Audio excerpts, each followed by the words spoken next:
Good morning, afternoon, and evening to everyone in the world. I am your host, Handtrap TCG, and today we are with Andy Callie. So Andy Callie, what did you play today at Dark Side? So this is my Fauna deck. Fauna, as much as Fauna as we can put without coping too hard. But yeah, I've seen relative local success with it, and it's a pretty fun, easy deck to play. So what are your climax combos for the deck to begin with? As I see, you have three. There's actually three climax combos. All right. They're gonna be Okayu level 1. What? They're gonna be Fauna level 0, and then your finisher is gonna be modding just because it's just way too easy of a finisher. So what are the combos? Like, can you please explain for the audience? So the primary level 1 combo, of which I am running 4 climaxes. Okayu level 1 combo is just an easy combo. On attack, top check up to 3 cards, add a card, and then ditch the rest. Just super simple, low effort, plussing combo. It does give you a lot of deck speed, and it's very modular, and sometimes the hidden information can come in handy. So this is just like really good. It's on color for, to make Fauna and the rest of the deck just really easy. And yeah, it's bar, always gets to your hand. So it's just a really easy combo not to think about. Kind of like a low stress game. And you kind of just walk into it basically. Just about every game you just walk into it without having to really dig for it and rely on it for the rest of your game. Because, I don't want something that if I don't level 1 combo, then the rest of the deck falls apart, because the rest of the deck is pretty flimsy if you're not at least sort of plussing each turn. So you do it to keep up hand. It is somewhat of a pet deck, so nothing here is really utilizing like the big stuff, the really important meta defining cards of Hololive.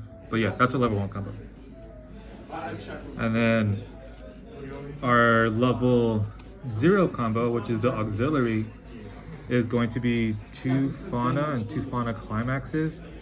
So this is literally the reason why I play this deck and why I kind of put everything together. It's a fine combo. It does give you a lot of deck speed. It's really easy. You do kill the climax, so it is going to get shuffled in. So very often you do find yourself in the deck states where you want the climax to go back in, and it's really easy to do that. This is really nice because it's just something to do if you don't have your combo. If you don't have pieces here, it's just really easy kind of to just walk into it again, because we do have climax swapper. It is a bar. It is going to your hand, and you can walk into it like turn 1. You can cheese out a Fauna combo. You can put this here, put like a nice quality level 0 in the front, swing on your first turn, and then get a card back and go through your deck. So first deck speed is like really nice with this. Is the potential is just to actually combo at level 0, so you're not waiting to level 1. You don't have to be level locked into level 1 to start kind of like getting cards back and replenishing your hand. It's really easy, really fun, and like I said, like kind of like the theme of the deck is to make it really not stressful to I gotta get this and I gotta get that and I have to rig into this. Like, it's just really good. And then having this with our brainstormer, which is going to be our Muna, like having this as your back row is just really nice. You can kind of just live off of this forever. You have filters for your bars. The Global 500, though it's not that big of a deal, it does come in handy. It can be pretty significant and basically be the difference between keeping a card and losing a card. And just having this so that way you can also have your level 1 Faunas online. I'll just go into that right now. Just having like a big level 1 body, a free costed body, 7k on your turn, 8k with the climax, and has inherent twin drive. So really good again, like deck speed, keep your stock clean. You'd be surprised how annoying a level 1 7k can be. Obviously, like you're playing at standby, it's not that big of a deal. But I feel like in today's meta, there's not a lot of kind of big bodies running around. So 7k can be annoying. You'd be surprised that sometimes, even if this lasts just 1 turn, like just 1 turn, that's it is pseudo +1, and it's good value. It's good value for a level 1 to actually survive more than 1 turn. So this is pretty fun. It's pretty funny when it's annoying to your opponent, and then they just have to crash into it or just give it on this lane. So that's really good. So, and then our finisher, which is going to be The most common finisher. yeah, it takes approximately 2 brain cells to operate this card, and yeah, because this obviously this doesn't generate a lot of resources. The deck does not generate a lot of stock, and you're not really kind of leaning into a big advantage. So this just lets you not care. You play frivolously, like you can spend cards, you can not care about board state, your stock, your hand. You can just walk into this and then cheese out, triple modding almost just about every game, and you know, shout out to Essential. Really easy, really easy. You know, nice quality of life. You're gonna triple modding just about 80 to 90% of your games. Really easy. God, this is literally abusing power creep in it. Yeah, so because of this exists, it lets you cope with this, and having something super simple just lets you kind of play whatever you want. So the rest of the deck is just filling in, just good utility cards. All right. So we can. All right, let's see that utility that you filled it up with. And so we'll go through our level 0 line. Obviously, you've seen the Faunas. And then so we're gonna play for Mio, the best card in Hololive, in my opinion. Card's broken. All Hololive, this is the best card literally ever. So good. You could use it in 1,000 ways. I mostly like to hoard them starting at level 2 to kind of dig for my moddings, because if you have one modding and you have a couple of these, play a couple of these first, dig out the modding or other pieces, and then go to your modding. And instead of digging 3 for just modding, you're kind of just digging 2 more on top of that. And because of the Muna Brainstormer, you're always kind of just farming for these at level 2, and you always have bars in your hand, so you're always filtering for these cards. So you're always fishing for this. This is such a good card. It just lets you do basically whatever you want, whenever you want it. Yeah, it's literally the best card in all Hololive, in my opinion. So we are running those, and then we are running 2 drop search. I mean not drop search, a climax swap. So good. Trigger. You have top deck confirmation, which is really good in this deck. So you can update the card for Muna, or just just whatever you want. So you have your top checks for your Watames. So really good. And then we have our red fix for our modding, just really good. Obviously, this card is kind of silly. Semi-broken Rico. Yeah, it is the most broken Rico ever. Really, really good. This is also a level fodder, and yeah, obviously you can just tie this into whatever you want. Then we have 2 of these because their Zero Lane is still being played. So this card was originally put in specifically for the Chainsaw Man matchup, because I hated that deck, and this deck really originally started as like a Chainsaw Man hate deck, but then as that deck slowly started being phased out a little bit, this took kind of less importance, but it's just really good. Rize, you can still deal with the problem cards. Yeah, very good. Don't worry, when Oshino Cole comes out. Oh yeah, okay, there we go. Yeah. And going with that theme, we have for Akayu bombs, it can be a random +1 on the really early turn, and then there are just broken level 0s across the board in all of Weiss right now. I feel like the level 0 game is kind of like where matches are really won, just because you can leverage out that advantage so much. So having this card, is just really good. I picked this card in pretty recently, but in the time that I did play it, it just came in super clutch, and really good card to have. Removal is really good. Level 0 removal is now really good again. Kiori, just there's your big body, there's your plus. Most of the time, because cards like this exist, people play cards like this. So I don't run a high count, just 2 is fine. But yeah, just good card. And then just a Ricky. Ricky's good. This is pretty hilarious if you have this already in the back, because then on your opponent's turn, this is a 3/5 level 1. So pretty good, pretty good. And then obviously, if you're missing really pieces, if you want catch a Fauna, you want to catch a Brainstorm. This is a good utility. Or if life is good and you kind of just want to go get your level 1 game, obviously Ricky's always good. So you've seen the Fauna level 1s and you've seen the Kayus. I do one other tech level 1. This is a Coke choice just to get one more Fauna card. But also it's obviously it's still very usable. Play ditch a bar, whatever. There's something you don't need. Get your Brainstorm, get your Fauna back row.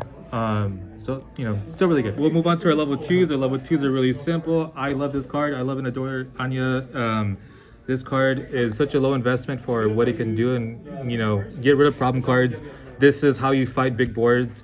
There are going to be players that aren't familiar with it and will not know that they can't back up, or they will forget that you can't back up, or you can take advantage of late game clutch if you get really desperate and they have a rest counter, money counter, something that's going to prevent you from really going off. Putting this on the field is worth like the 1 stock, just to get rid of that opportunity for them to actually fight back. And so this is just really good. Also, because we are only running 2 the doors, this can fetch a door. So yeah, red fix, fetch the door, deals with your level 2 game. This is like basically your level 2 game plan for the most part. But yeah, really good. I think this card is super underrated. I don't know why everyone isn't running at least 2 copies in any list if you can fix red in it. But yeah, really good level 2. So I just noticed like you decided to play 3 of these instead of like any anti-changes or like any level 2 counters. Yeah. Is there a reason?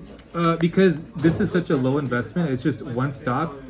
You're not really in a position to really using anti-changes backup because your board is small. If you're running Okayas, they're running it over every time. Basically, your board's gonna get wiped out every turn.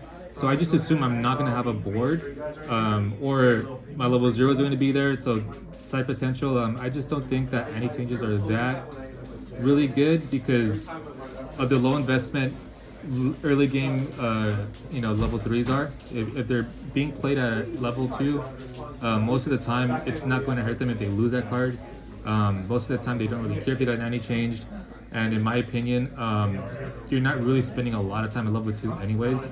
The game is so fast nowadays that you have 1 turn most of the time. If you have 2 turns, it's pretty surprising. So I don't really value any changes because I don't plan on staying at level 2 for that long. So just having 1 stock, if I have a problem, if I already have this, I already have pieces, I will play this, spend the 1 stock just to get rid of something, just to kind of keep that momentum of getting rid of whatever they have. And this just get pretty big. It's 12 in your turn. You have a climax, 13. You have the Fauna in the back, 13-5. 13-5, you can use backups. It's usually going to get over problem cards. Using a problem card. So I think this card is really good. Again, this goes with the rest of the deck. Everything is low investment. Everything is just like really cheap. And I feel like this card is super nice. It's red fix and it just goes with everything else. Super good card. I love this card. Low investment sounds like Fauna Mart. Yeah, everything is big value here, buddy. Yeah, exactly. Level 3 game. 2 Matsuris. I'm a Matsuri fan, unfortunately, or fortunately. But yeah, stock swap still good. Always good just to have this floating around, just for your opponent to see it. Having 2 is really good. 1 goes to clock or 1 goes to stock, and you really need it. At least you have a second copy. And just the fact that your opponent can see multiple copies of this will discourage them from kind of running away with stock and kind of just it being there. I rarely use it. Again, because this doesn't really generate a lot of stock, a lot of hands, so you're not really in a position to kind of like spend frivolously. But I think just this floating around, your opponent seeing it all game long, is enough for them to be like, okay, let me just not fall for that and insta die and insta kill myself. So we run 2 of those, and then 2 Watames. Only because if things get really rough, at least this is there to get rid of something. Really easy condition, and this is like if like you really need to get rid of something, then you can use this. I do like how multiple cards will connect from your top check for this. The level 0 is a Mio, and then stock. I had the stock swap. The climax swapper, Ina can get to your top check, so you're not really missing on this. But yeah, and you just never know. You can cheese out something. And then our last level 0, I mean level Level 3. three. Yeah, level 3 is just gonna be an off finisher. Really easy. It's the only healer in the deck. So I've had maybe a couple of games, not a lot, but a couple of games where I really needed a healer, and it was a matter of dying a refresh. So at least it's there. There's a healer in the deck, and it's an off finisher on attack. Pay 2, ditch 2 for the burn. So yeah, this is just like a nice finisher. It's green on color, so you're not really stretching anything. But yeah, that's pretty much everything I have to say about the deck. But yeah, really easy deck to play. I have a lot of fun with it. Have seen pretty decent success with it. But yeah, that's the Fauna deck that I've been rocking for a while now. So would there be any changes that you would make regarding the deck? Like other tech cards? So I would try to fit in the Kanata on play stock up to 2 from hand, just because this deck doesn't really generate a lot of stock. But you don't feel bad for spending stock for that reason, because what is your end game? You need four stock, to pop off. So you're not really concerned about stock. So you're not discouraged from spending it. Again, you have the Anya's 1 stock, so there's not a lot to kind of save up for. There's not a lot to kind of go for it. But if you do need it, I feel like that's a really good card. That's a card that I thought about putting in. I might put it in pretty soon. I think that they're playing. But as of right now, I think there's always, because Hololive, there's always going to be 1,000 ways to build a deck.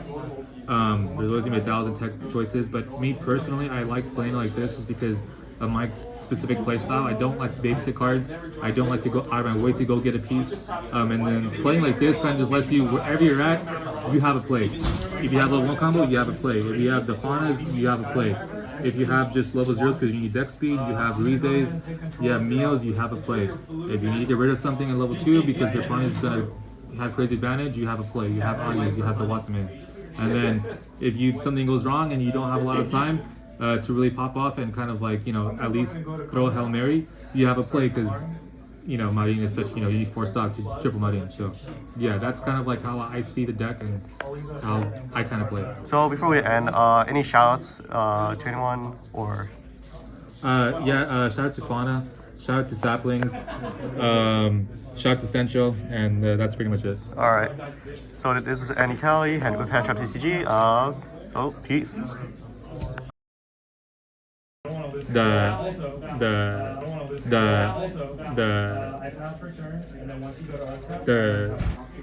But yeah, it's a